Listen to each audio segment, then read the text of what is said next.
আসসালামু আলাইকুম। অনেক সময়ই রোগীরা জিজ্ঞাসা করে থাকে থাইরয়েডের সমস্যা হয়েছে কি করব?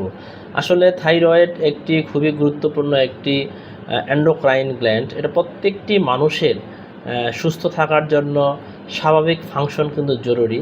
এই থাইরয়েড গ্ল্যান্ডের বিভিন্ন রকমের অসুখ হয়ে থাকে। তবে আমার পরামর্শ থাকবে, যদি থাইরয়েডের সমস্যা বা থাইরয়েডের জন্য গলায় কোনো ফোলা থাকে, সেক্ষেত্রে কিন্তু আপনি অবশ্যই একজন নাক কান গলা ডাক্তার দেখাবেন।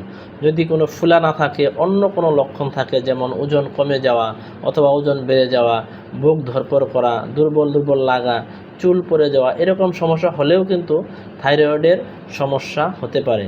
এজন্য থাইরয়েডের সমস্যার কোনো লক্ষণ দেখা দিলে অবশ্যই আপনি একজন ভালো ডাক্তারের শরণাপন্ন হবেন এবং 2 থেকে 3টি, আমরা অনেক সময় এসেনশিয়াল থাইরয়েড ফাংশন টেস্ট বলে থাকি, 3টি পরীক্ষা করার মাধ্যমে প্রায় 99% থাইরয়েড গ্ল্যান্ডের রোগের নির্ণয় করা সম্ভব হয়।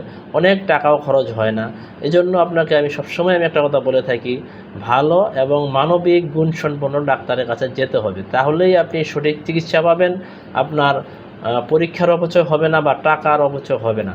এই সমস্ত কোনো সমস্যা হলে অবশ্যই আপনারা একজন ভালো ডাক্তারের শরণাপন্ন হবেন, সুস্থ থাকেন। একটি কথা মনে রাখবেন, সুস্থ জীবন সুন্দর পৃথিবী।